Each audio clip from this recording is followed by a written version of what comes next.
All right, everyone, we're back. And right now I have another great interview that I want to bring to you. And this is one of the top content creators, innovators, smartest man that I know. Um, Met him in Twitter, in the Twitter spaces. And when I say this man knows his stuff, he knows his stuff. He knows it business wise, and he knows what's going on the field. So trust me. So it's an honor to sit here and interview my man Staas. So how you doing What's up, today? Coach? I'm doing great, man. Thanks for the kind words. I think you might have oversold me a bit, though. No, trust me, you're definitely. Everything I said is 100%. So I appreciate you though. So let's get right into it. All right. Through our interactions, I've come to find out that Stas is the son of a coach. Yeah, So he knows, a lot that goes on in terms of, the coaching aspects and everything. But um, is your dad the reason why you became interested in sports? absolutely. Everything was a sport in my house. When we were kids, like we had a game system and stuff, but if it was only ugly outside, did my dad even take that out the closet? He'd hand us a mesh bag full of like basketball, footballs, baseballs, Mhm. bats, gloves, and be like, go outside, come back on when the light cuts on. Like, and that was it. So we were into sports from an early age, into fitness and being athletic from an early age. That's good. All right. So I gather that he's also your biggest sports influence. Oh yeah. Oh yeah. I love defenses because of my dad started out as a linebackers coach, then DC Mhm. before he became an OC. Before he became an OC, then a head coach. But his love is defense. Okay. Did you ever consider following into his footsteps and getting into coaching? I've thought about it from time to time. I have a busy schedule, and it's Hmm. something that I saw the amount of hours my dad would put in. Hmm. And my dad used to always say, you know, give your guys an honest chance to win the game. And Hmm. by that, he was always implying that make sure you're able to put in your work so that they can do their work. Hmm. So Hmm. I've dabbled in it. I've coached like my daughter's flag football and stuff like Hmm. that, but never legit, 11 on 11 football. Got you. Well, yeah, when you're busy and you have life and other things, so I get it. I understand. So I've been there myself, so I respect that. So how young were you when you started getting involved in sports? Whether playing or just being around. Well, yeah, we grew up on the football field. We went with my father every practice. We would help him chalk the field. We'd lay out the cones. We were in it, and then at 7, all my brothers started playing football at Hmm. Pee Wee at 7 years old. But we were around the sport, nonstop. And then he started coaching baseball in the spring as well. So we started, chalking up that field and doing that as Hmm. well. So our whole life was a sport. Whatever he could make into a competitive game, even if it was who could get their chores done the fastest, Hmm. um, he made it into a competitive game.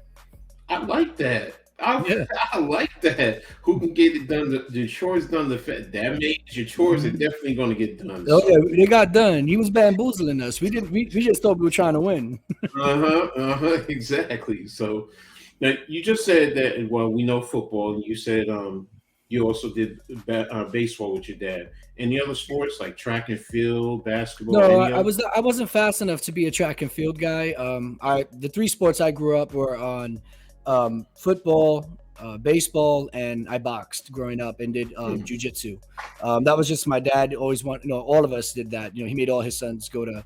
We went to the Bronx Boxing Academy right there on the Grand Hmm. Concourse. Hmm. So he made all of us go through that, and he wanted to make sure we were, growing up in the Bronx. He wanted to make sure we could defend ourselves. So Hmm. we all played baseball. We all played football. My older brother and I played the most football. Hmm. My younger brother kind of gravitated away from sports Hmm. by the time he started turning 12 and 13 when it starts getting really competitive. And but Hmm. my older brother and I, we couldn't get enough of it. You said you did boxing. I mean, how far did you go in boxing? Did you do I Golden did Gloves or anything? Yeah, no, I never went to Golden Gloves. I actually had my most serious boxing when I was in the military. I Hmm. boxed. I was training with the Air Force team for a while, but then after we got deployed to Iraq, that whole thing stopped. But I was decent.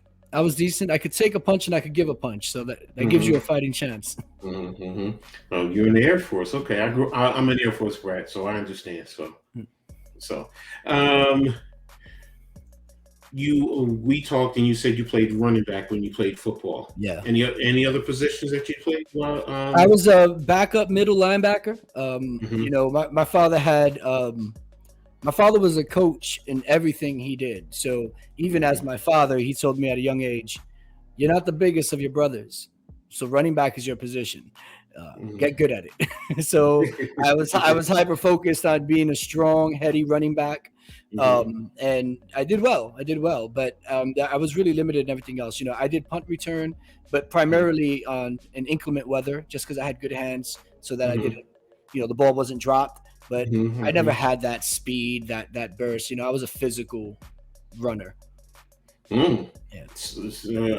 Sometimes the physical runners are the best ones, especially in the cold weather, because Yeah. those quick guys. They don't, Mm. when it gets cold, they become different. So, like that. Um, as an athlete, we tend to incorporate, the play of other athletes into our game. Um, were there any athletes who played a role in the development of your game as a running back? Yeah, but he wasn't famous. It was my uncle Joe. They used to call him Savage. That was his nickname Mhm, on the mhm, field, and he mhm, was a running back. And at my adulthood, I'm exactly his height, and I always kind of looked at him like, okay, here's a short, stocky, mhm, explosive guy, and I kind of just followed him around and modeled his game. Everyone else, they always seemed so unattainable to me. Growing up, the way we grew up, we didn't grow up, we didn't have much, so those guys just seemed unattainable. So I had so many athletes in my family that, I just kind of gravitated to the one I saw myself in. mhm, mhm. Well, that's good.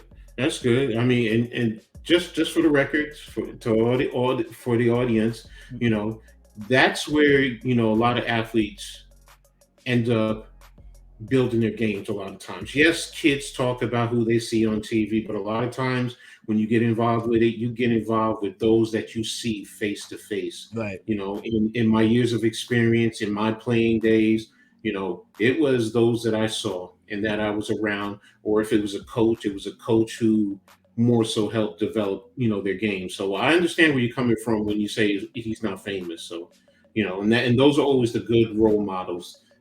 Who said it best? I am not a role. Charles Barkley. I'm not a So role model. Yeah, he did say that. yeah. So and I strongly advise every parent get involved with your kid, but see the role models that they're, and you'll be surprised how many role models or other athletes, sometimes their own teammates that they emulate. So, all right, in your involvement with sports, what do you feel has been the biggest lesson that you've taken from the game? Do your work. I think that's something I apply in my life today. And Hmm. that's just do your work. You want to be stronger, hit the gym. It's not going to be Hmm. overnight. It's through Hmm. consistency that you get, progress. And I preach that to Hmm. my daughters today. I live that, even in business. I always tell people you may find people that might be smarter than I am, but it would be very hard for you to find someone who has as much of a pragmatic and consistent approach as I do. I love the work, and I think that's the biggest thing I got. I mean, when we were kids, my dad would wake us up and he would grab the base of our beds and he would just kind Hmm. of lift them up and down and wake us up. And he would tell us, do your push ups, do your sit ups, do your pull ups, brush your teeth, and come get breakfast. And that's how me and my brother started our day: push ups, pull ups, sit ups, brush your teeth, go get breakfast. So it was always a grind for my dad. And that's how we all kind of had that mentality. Okay. That's good. That definitely sets the foundation. So I appreciate where you're coming from there. So, and where your dad was coming from. So, um, before I get a little bit too further, tell the audience how far you played in terms of your sports? No, I never made college ball. You know, I played up to high school. I stopped playing at 17, and I Hmm. played two-way actually. I played for my dad and my school. So I played Sandlot, Pop Warner, Hmm. and just at the same time. But that's it. I never made it to college or anything like that. I went into the military. Okay. What high school did you play for? I went to Rose? Roosevelt. Oh, Roosevelt. Roosevelt. Yeah, Okay. sorry. No problem. I understand. I Yeah. understand. Yes. All right. In your playing days, what type of accomplishments did you achieve? Whether it's varsity letters, winning the championship ring, all We never had. conference. We were never that good. Um, my best thing is I had one of the better carries, average yards per carry in Hmm. school. By the time I got done playing, I was up in the top three of that. That's about it. But that's because I fell forward. You know, I was that type of back. I never ran back. I didn't have the speed to, change direction. So I was always just north and south. That's probably Hmm. my biggest claim to fame there. But that's about it. Okay. Okay. No, that's still good because as you just said, there's a lot of backs who run backwards. There's guys who what when you hit them they fall back. So it's good falling forward. So and that's not an easy trait for a lot of running backs. It really takes time for them to be able to master that. So now, when it comes to sports, you are one of the most cerebral people I have ever met.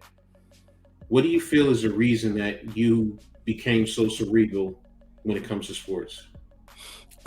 Well, I think one, it's I think a lack of physical gifts on my end. You know, like I told you, Hmm. my dad was a coach through and through. I Hmm. wasn't the biggest, I wasn't the fastest, so I had to be smart. I had to have good vision. I had to, understand that. Plus, growing up, my dad had like this reel to reel projector where he would break down film, and Hmm. Hmm. on Tuesdays and Thursdays night, on Tuesday and Thursday nights, we had a strict bedtime, but on Tuesday and Thursday nights, we were allowed to stay up late if we helped my dad track tendencies. So we would Hmm. stay up, my older brother and and I had a book, he had a book, and if I'm looking at the lineups for the front four, my brother's looking at the Hmm. linebackers, Hmm. backer safety combination, and my dad's looking at the DBs, and we would kind of collect that, and then we would trade off, and then I'd watch the DBs, and we do the same thing for the offense, and Hmm. that's how I really learned, you know, uh, formations and such, because learning the game from that perspective. Um, so it was cool because I got to stay up with my dad. It was kind of a headache because it was also kind of a chore. But I look back at it now, and me and my dad have some of the greatest X's and O's conversations to this day, Hmm. where and to this day he doesn't cease to amaze me with the insight that he would have off a game that and I think, oh, I got this, I understand this. And then he'll hit me with something that I didn't even think about. And I'm like, wow. And that's the same thing. You do the same thing, by the way. That's why I always say when you come up to talk, I'm always like, let me get a pen and a pad out because Coach Ed's about to drop some knowledge. So, Thank you. I appreciate that. That's an honor to be put in that category. So thank you, man. I appreciate it. Well, with everything that you just talked about, I mean, taking those, sitting down, watching film with your dad, trading off, is that how you developed your big analytical and stat approach? no, I think stats can support a story. I'm not as much into the stats as most people think. I'm more into or more interested in what constitutes that stat. How is Mm, that stat calculated? Because to me, that tells me more than it's like if I said, "Oh, hey, I'm gonna give you 50% of my earnings on something." That's hmm. great, but what's that 50% based off? What if my earnings are $2? You're only getting a dollar. And if I give somebody Hmm. else 25% of my earnings, but I earn $100 that day, well, they got $25, right? But if I Hmm. just said 50 and 25, you would assume, oh, 50% is this big number, Hmm. but what's the base? And the business side of me, the analytical side of me that I use in my day to day, wants to know why this stat is what it is. And you hear a lot of times people use stats, and I always say that one of the most frustrating things is when people misinterpret a stat. One of my favorite ones that you've heard me talk about is Mm-hmm. um, uh, how long a quarterback holds a ball. His Mm-hmm. time to throw. And most people look at that as a true indication of whether a quarterback is reading the field fast enough, right? Mm-hmm. When what stat you need to bump that against is how long does he have to throw and how long is his time in pocket? Because Mm-hmm. that's the true stat. Because if you're flushed out of pocket at 1.5 seconds, but you don't throw the ball to 2.5 seconds, all that tells me is that you ran to the left side or you ran to the right side and extended your vision for a second Mm-hmm. before you put the ball away. That also Mm-hmm. doesn't tell me if you were flushed towards the direction of the play or were you flushed away from the play, because then that's going to go into, okay, were you able to make something out of that? So I like using the stats to as a way to deep dive, but I think the eye test is always the most important, Mm-hmm. Mm-hmm. and Now, I, stats should just support.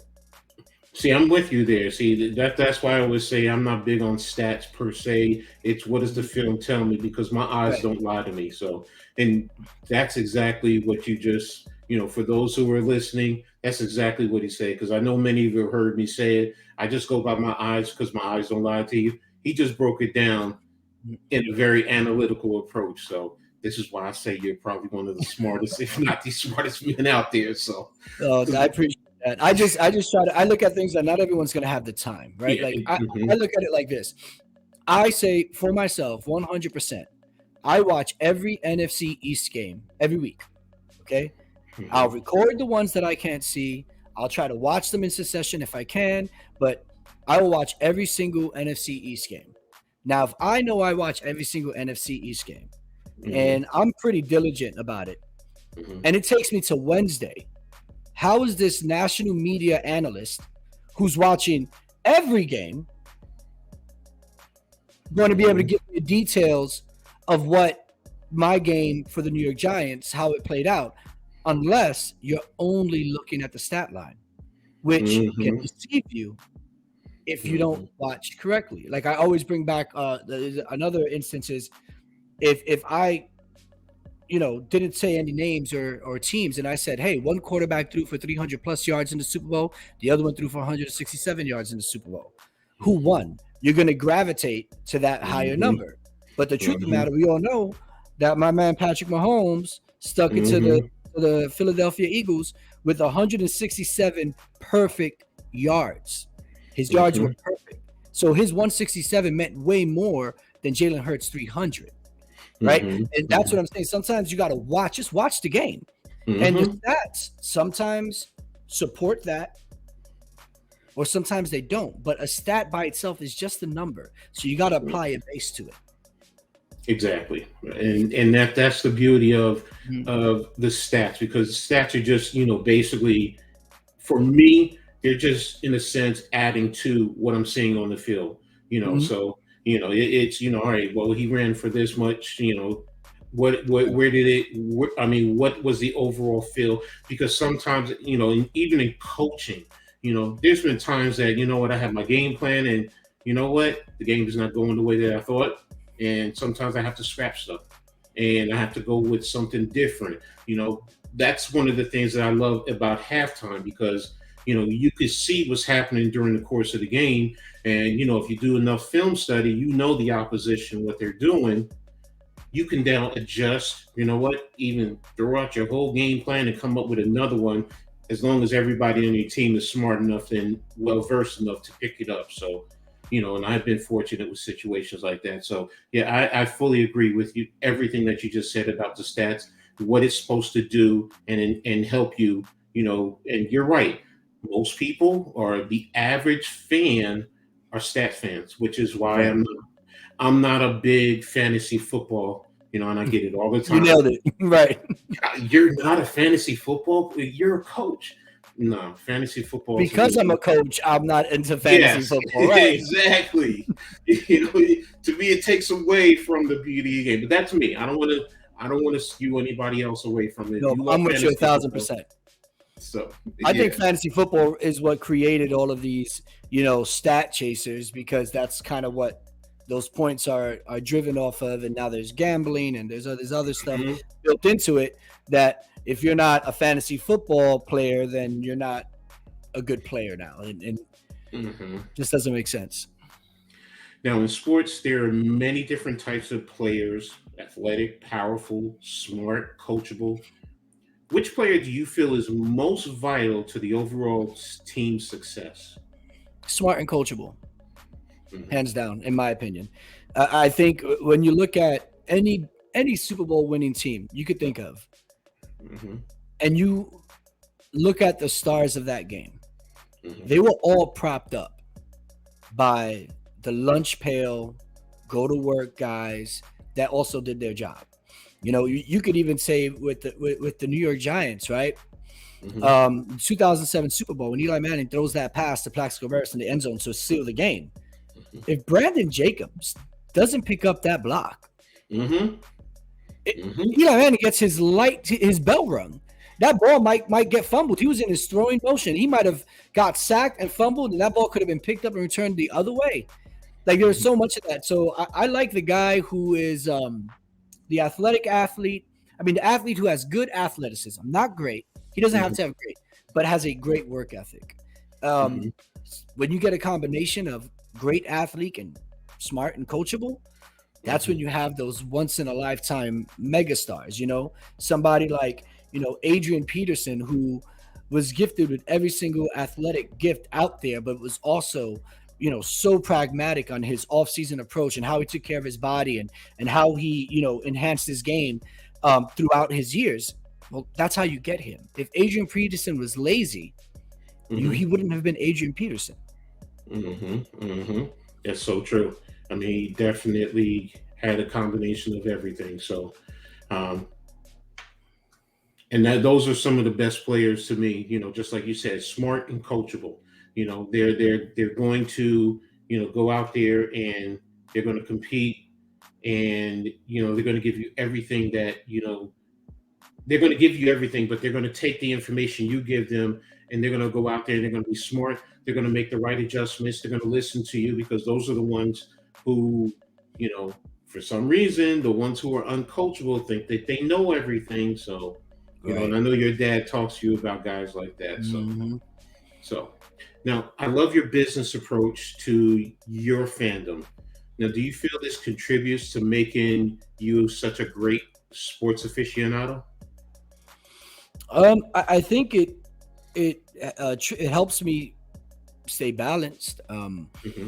Like had you spoken to me the day after the Saquon Barkley interview dropped, and then the day after the Saquon Barkley interview dropped, I was two different people.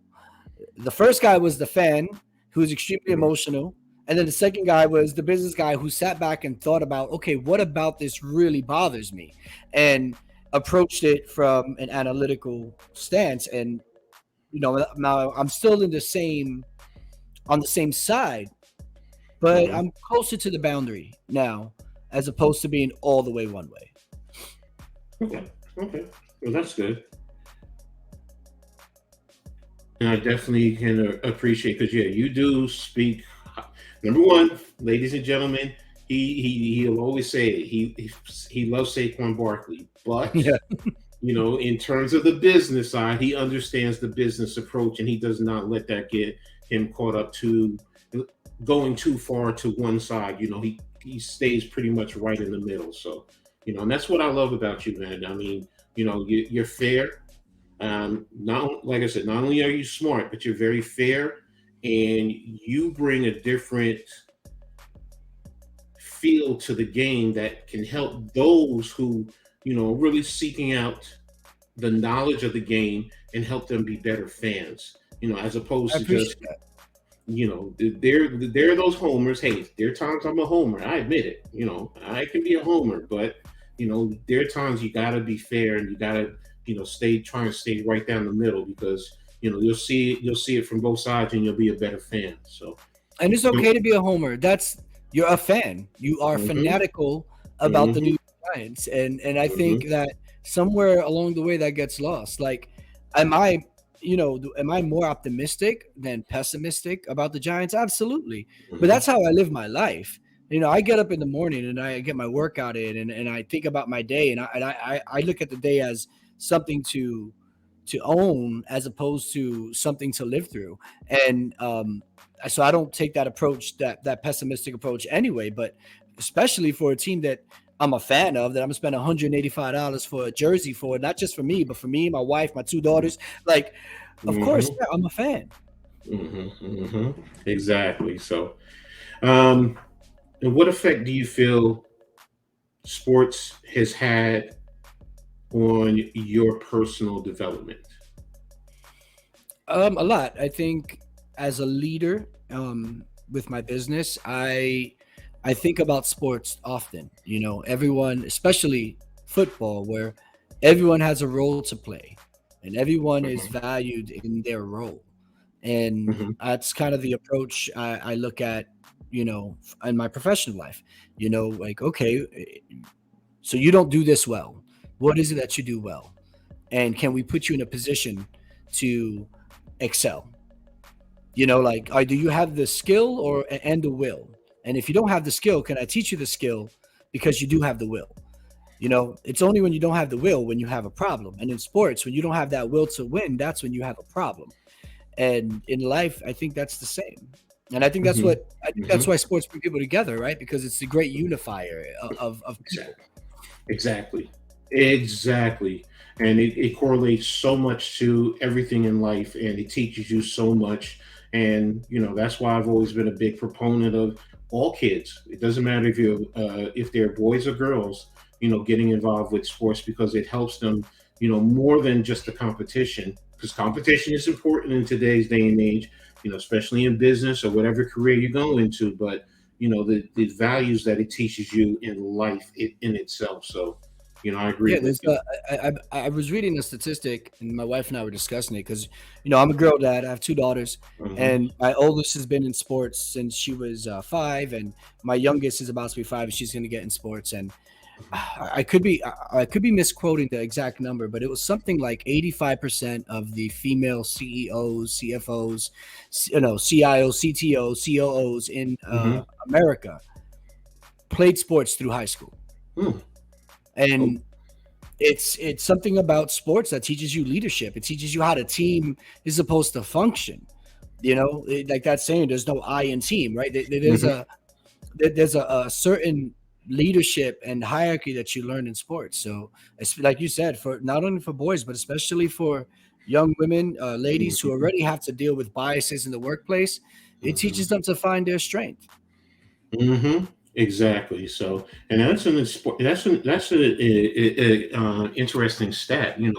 80 to 85%. I didn't even know that. So, um, that's good.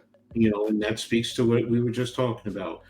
Starting them young, and their pathway, will be a whole lot different. Which kind of leads me to my next question: do you feel without a sports background, your life pathway would be different?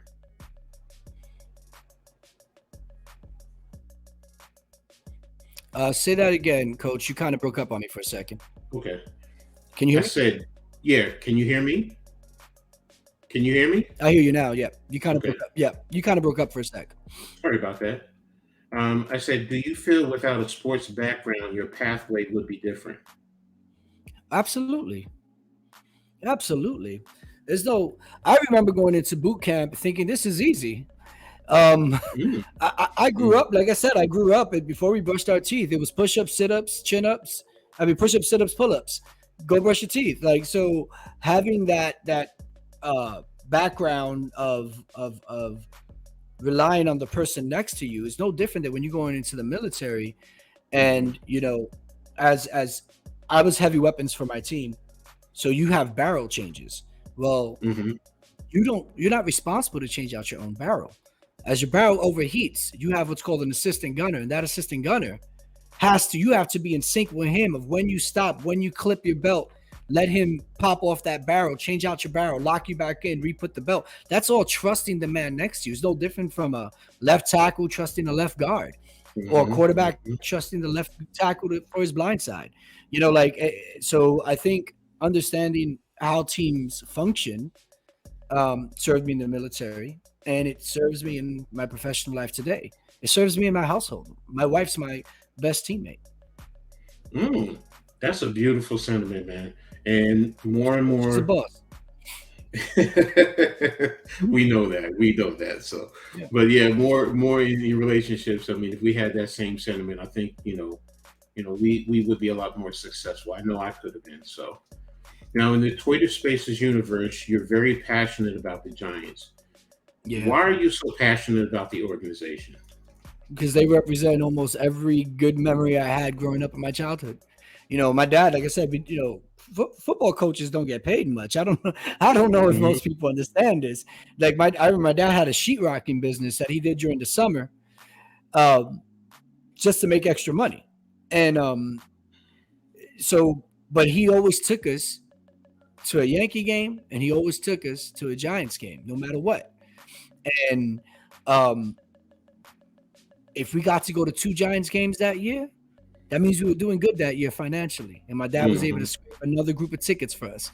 And I think about every memory. Like, I mean, I'm 43 years old, so I was 6 when the Giants won their first Super Bowl. I don't remember it to the detail, but I remember the moment in my house. I remember the eruption from all my family. I remember watching my father, a grown man, jumping up and down on our couch, and my mom screaming at him to get off. And I remember these moments. Like, and so to me, it's like I had no choice to be a Giants fan. I would have been put up for adoption if I went for any other team outside. Giants, Yankees, Knicks, and Rangers are like the only teams you're allowed to cheer for in my household. Basic New York family. I get you. I Right. get you for the most part. So, all right. Now, does your passion fuel a fire to help make the Giants fan base become smarter and better fans? I don't know if I feel like I have some responsibility to make a Giants fan base smarter. I just like talking ball to other people who want to talk ball. It's why I enjoy our conversation so much. It's why Mhm.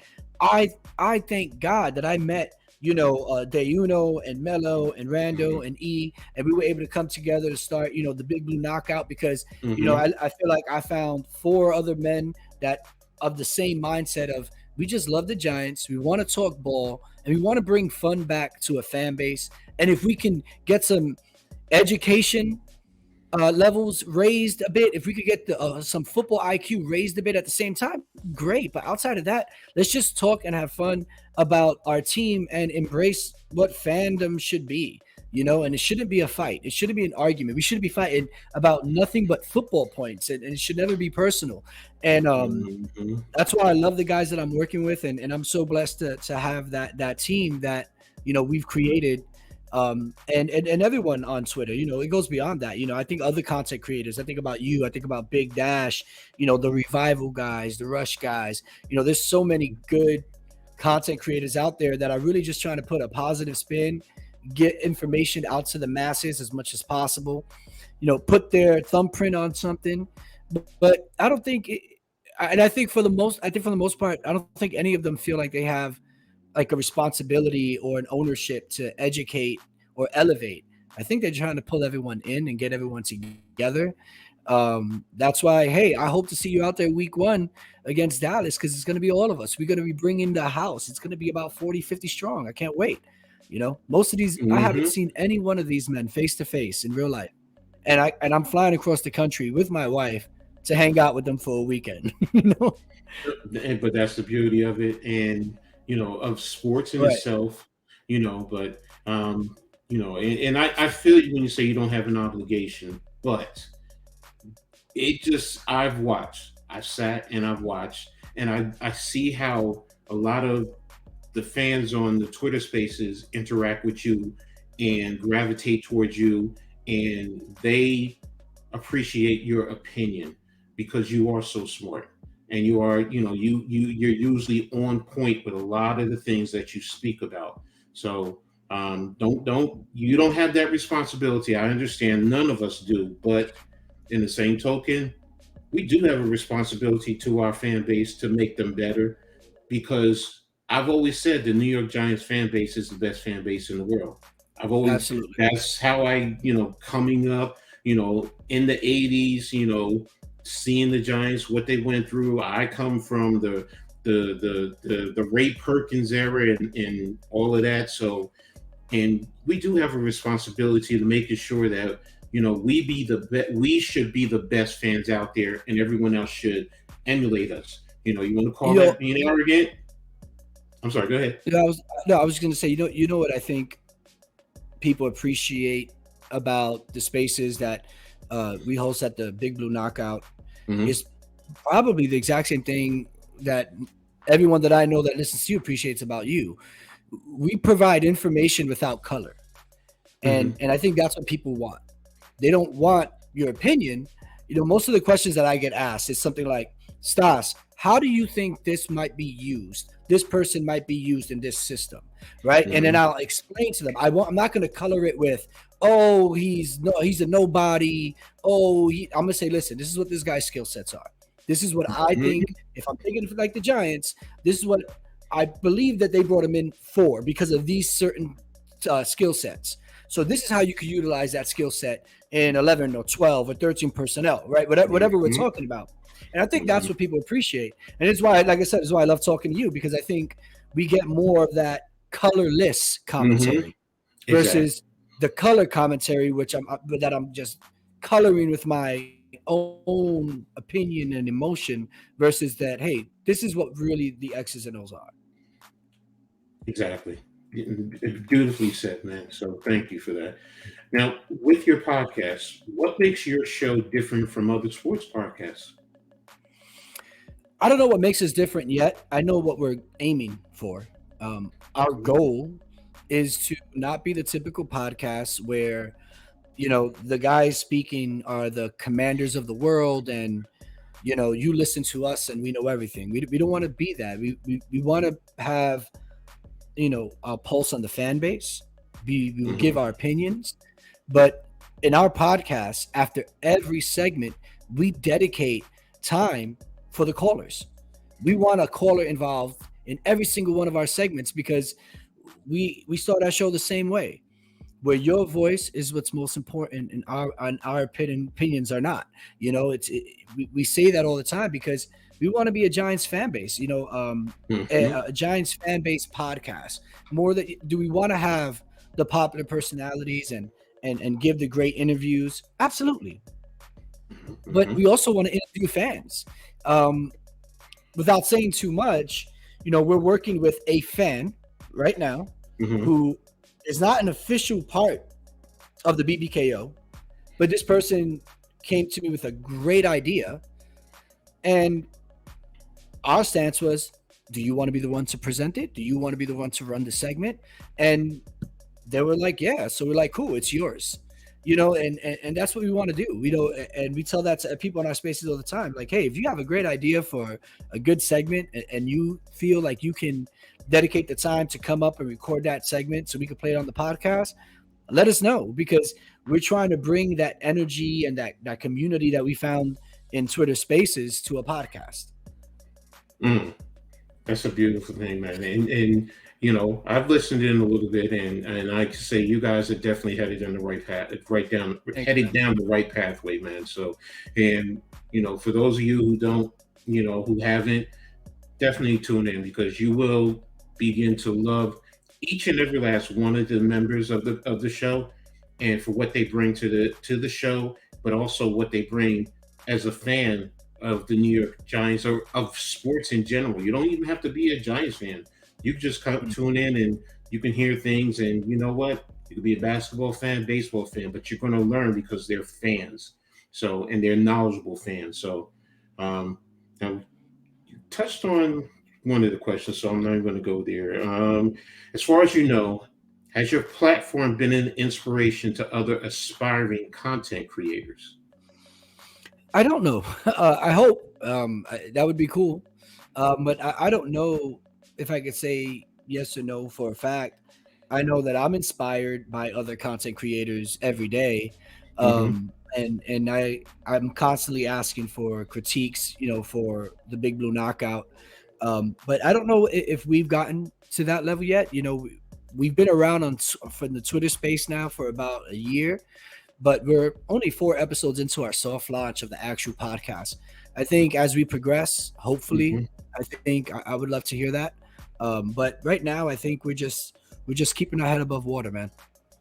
Okay, no, I can definitely understand that. So, um, next one, if people or businesses wish to get in contact with you or any of the members of the podcast, how can they reach you? Whether it's email, social media, how you name it.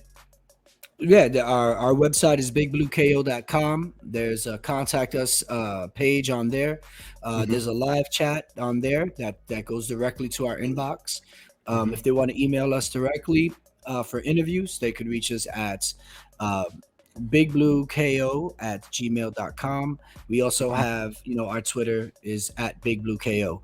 So yeah, we're around, and any one of me, it could be me or any of the other host of the show. We're equal partners in this endeavor. Can help them out, but we'd love to hear from them. Okay. And ladies and gentlemen, please pay attention to that. Make sure you guys use it. Now, in closing, is there anything else you want the audience to know about you, your show, and the other members of the crew? Yeah. So first and foremost, this it's a great crew. You know the guys yourself. Mhm. Mello, Deuno, Rando, and E. I love those guys. We keep each other accountable. There's really no BS amongst us, and I like that. I think good work gets done that way. Um, and they're available. Some Mhm. we regularly, we have about 3 meetings a week on top of spaces that we host, on top of outline communications that go back and forth. We're Mhm. really trying our best to do something really special for the Giants fan base, and for the audience. Come check us out. We'd love to hear your opinions, good and bad. If you have an idea for the show and you want to rock it, let us know, and we'll make it happen. But we want a full pitch. Don't give us a thought. We want a full pitch. Send us an email. This is what I'd like to do. This is what it would look like. This is how much time I'd need. And we will make it happen for you. If it's a good pitch, we will make it happen for you. And there's nothing that you would owe us in return. We want our podcast to feel like it's owned by the New York Giants fan base. That's our goal. So, yeah, I just appreciate you bringing me on here, man. I know you have a great audience, and I appreciate everything you do, Coach Ed. I love it when I see you in my spaces, and when you're gone too long, I'm always like, "Where the hell is Coach Ed?"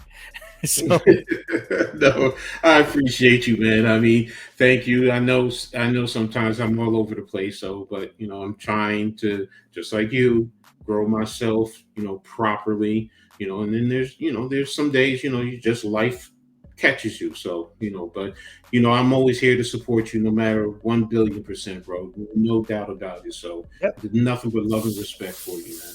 So all right, ladies and gentlemen. So this is another great interview. I really appreciate it, and I hope you guys Likewise, likewise. really, really enjoyed this interview with Staas.